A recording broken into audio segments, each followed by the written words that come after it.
더블유 청년부 여러분 안녕하세요. 8월 넷째 주 순모임을 위한 쉐어링 가이드 영상을 시작하도록 하겠습니다. 이번 말씀은 사사기 6장 33절부터 40절까지 말씀이죠. 사사기에서 정말 유명한 사사 중에 한 명인 기드온의 이야기를 담고 있습니다. 기드온과 300용사가 미디안 연합군을 치기 위하여서 싸움을 준비하게 되는 장면이 이번 말씀 가운데 있습니다.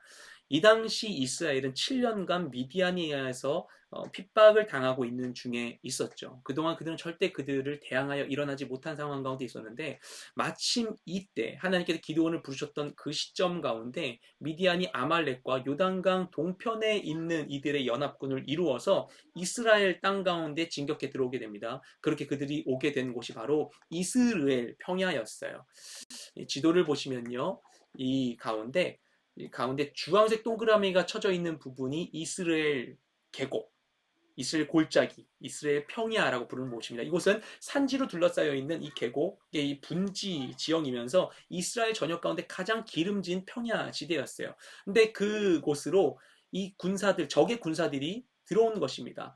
전체적인 말씀의 맥락을 보면 13만 5천 명이나 되는 대군이 이곳으로 오게 되었어요. 어디서 왔는가? 이 파란색 줄이 있는 요단강, 이 땅의 경계선이 되는 요단강 건너편 동쪽에서 이곳까지 오게 되는 것입니다. 이스라엘 평야는 비옥한 평야지대였었고 또한 동서와 남북을 잇는 이 교통의 요충지였습니다. 이곳을 통하여서 이곳에서 밭일을 하고 있는 이스라엘 사람들의 그 경작 활동을 방해하고 그리고 각지로 나아가서 빠르게 침투할 뿐만 아니라 각지로 뻗어 나아가서 이스라엘 전역을 괴롭힐 심산이었겠죠. 근데 정말 괴로운 것은 무엇인가 하면 이들이 이스라엘 근처에 있었던 자들도 아니고 멀리 요단강 동편 너머에 있었던 자들인데 이들이 요단강 넘어서 여기 오기까지 누구도 이들을 제지할 수 있는 자들이 없었다는 것입니다. 내 안방에 그들이 나 괴롭히려고 오고 있는데 그냥 눈 뜨고 이것을 봐야만 하는 상황 가운데 있었던 것이죠. 그런데 바로 그 순간 가운데 하나님께서는 이스라엘의 약함을 아시고 그들 가운데 한 사람을 부르신데 바로 기드온이었습니다. 기드온은 연약한 사람이죠. 기드온은 두려움이 많고 소심한 사람이었어요. 기드온은 어떤 그 가정의 배경이 좋은 사람도 아니었었고요. 집안 사람들한테 그렇게 인정받는 사람도 아니었었던 걸로 보입니다. 말씀 가운데 보면.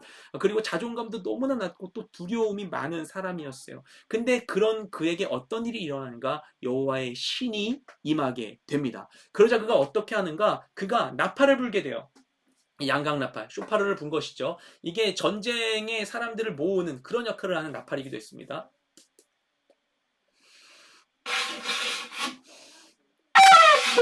힘들어. 안 할게요. 어쨌든 이 나팔을 불었어요. 나팔 보니까 그가 살던 그 지역 사람들이 일단 모였습니다. 근데 모였는데 그것만은 부족하겠죠. 그래서 그가 다른 지파에서도 사람들을 모아요. 자신이 속한 므낫세 지파와 그리고 멀리 있는 이 납달리와 아셀과 스불론 지파에도 사람을 보내서 거의 나팔 소리가 안 들리니까 군사들을 모으게 됩니다. 근데 왜 이들만 모으는가? 그러니까 12지파를 다 부르는 게 아니라 이 4개 지파에서만 불러요. 보시면은 동그라미 쳐져 있는 곳들이 각각 그 지파가 있는 위치들을 가르쳐 줍니다. 그리고 이 지파 위에 3개의 지파가 있고 밑에 므낫세 지파가 넓은 땅을 차지하고 있는데 그 중간에 글씨가 많은 부분이 있죠. 그곳이 이스라엘 평야, 이스라엘 골짜기거든요. 이스라엘 골짜기 인근에 있는 지파들을 부른 것입니다. 너무나 다급한 상황 가운데 이 일에 직접적인 영향을 미치는 자들을 먼저 소집하는 것이죠. 그렇게 해서 어떻게 모이게 되는가? 오늘 말씀 나오지 않지만 그렇게 해서 모이게 되는 게 3만 2천 명이나 되었습니다. 그 상황 가운데 사람들이 모인 상황 가운데 그럼 이제 전쟁을 준비하겠죠. 그 상황 가운데 그럼 기도는 무엇을 하는가? 오늘 말씀이 나오는 것이죠. 기도원이 하나님께로 나아갑니다. 하나님께로 나아가 무엇을 하는가? 하나님께 질문하고 요청을 해요. 하나님, 정말 하나님이 저와 함께 하신다면 이렇게 한번 해주세요. 제가 내일 아침에 나왔을 때 제가 양털을 타작마당에 둘 테니 이슬이 생기면 이스라엘의 일교차가 커서 이슬이 잘 맺히거든요. 이슬이 생기면 이슬이 양털에만 젖어 있게 하고 주변 땅을 말라 있게 해주세요. 그럼 이제 하나님이 시키신 대로 할게요 라고 했어요. 근데 다음날 보니까 그렇게 됐습니다. 놀라운 일이죠. 그럼 하나님 살아계시는구나 할 수 있을 텐데 어제만 하더라도 너무나 막 걱정이 많아가지고 하나님께 이걸 요구했던 기도원이 정말 하나님 이걸 해주시니까 이제는 딱 생각이 약간 차분해지면서 이거 자연현상이면 어떡하지? 라는 생각이 드는 거예요. 자연현상이면 어떡하지? 이런 생각이 먼저 드는 거예요. 예. 만약 이게 땅이 먼저 그냥 말라버렸고 양털은 물을 잘 흡수하니까 젖어 있는 거면 어떡하지? 라는 생각이 들었던 것이죠. 그 다시 한번 하나님께 요청합니다. 하나님 정말 죄송하지만 내일은 이 양털만 말라있고 땅만 젖어 있게 해주세요. 이건 정말 초자연적인 정말 자연적으로 일어날 수 없는 일이잖아요. 이렇게 요구를 하게 됩니다. 기드온이 하나님께 나아간 근본적인 이유는 무엇인가? 기드온이 믿음이 강해서 하나님의 뜻을 구하려고 나아간 게 아니었어요. 기드온이 하나님께 나아간 이유는 단 한 가지, 그 안에 있는 두려움 때문이었습니다.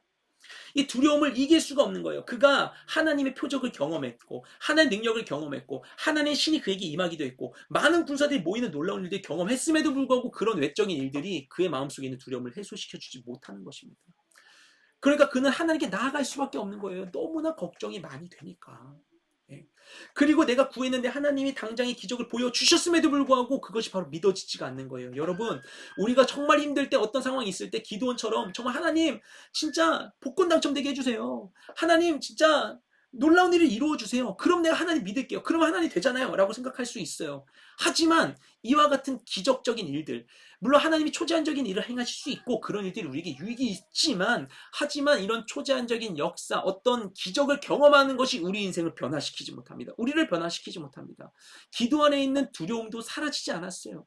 성경을 봐도요, 예를 들면 구약에 있는 아하방과 이세벨이 엘리야를 통해 놀라운 하나님의 역사를 경험했음에도 불구하고 죄를 뉘우치지 않습니다. 오히려 엘리야를 죽이려고 하죠.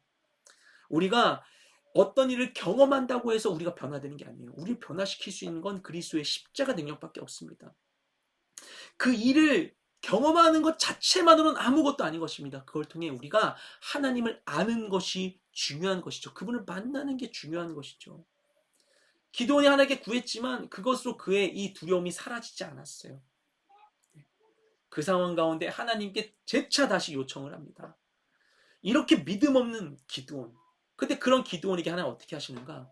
하나님이 최종적으로 또 아무 말씀 없이 그가 원하는 대로 이루어 주십니다. 하나님은 왜 그렇게 하신 것인가? 그를 탓하지 않고, 그의 믿음 없음을 탓하지 않고 왜 그의 요구대로 이루어 주시는 것인가? 하나님 사랑의 하나님이라 그러시겠죠. 물론 모든 것을 포괄하는 하나님의 이 모든 행위를 포괄하는 것이 하나님 사랑의 하나님이시는 겁니다. 근데 왜 이 상황 가운데 그 요구를 들어주시는가? 이유는 간단합니다. 하나님이 그가 약하다는 사실을 알고 계시기 때문이에요. 그의 지식과 그의 능력으로 하나님의 놀라우신 능력을 가늠할 수 없다는 걸 하나님이 이해하고 계시기 때문이에요. 그 사람은 어떻게 하시는가? 그의 필요대로 공급해 주시는 것입니다. 연약한 자들이니까. 하나님 우리의 약함을 아세요. 우리를 그의 약함을 탓하지 않으세요. 약함의 원인을 아시고 그 모든 스토리들을 알고 계신 분이십니다. 우리 하나님께 우리 약함을 가지고 나아가면 하나님 우리를 막 탓하시고 꾸중하시고 우리를 괄시하시는 분이 아니세요. 그 약함 가운데 우리에게 위로를 주시고 건져주시고 그분의 능력을 경험케 하시는 주님이십니다. 우리 안에 기도원과 같이 많은 일을 겪었음에도 불구하고 시간이 지나도 내가 달라져도 해소되지 않는 아픔들이 있을 수 있어요. 상황만 달라졌지, 시간만 달라졌지, 형태만 달라졌지 같은 어려움 가운데 우리가 계속 헤맬 수도 있습니다. 하지만 그렇게 내가 극복할 수 없는 어려움 가운데 있을지라도 그런 나의 연약함을 발견할 때 스스로 그것을 감추려고 애쓰는 것이 아니라 연약함을 안고 주님께 나아갈 때 하나님의 위로와 능력을 경험할 수 있게 되는 것입니다. 그런 주님을 향하여서 날마다 나아가는 우리 모든 W 청년부 한 분 한 분 되시기를 주님의 이름으로 축복드립니다. 여러분 주님 안에서 은혜로운 수모인 되십시오.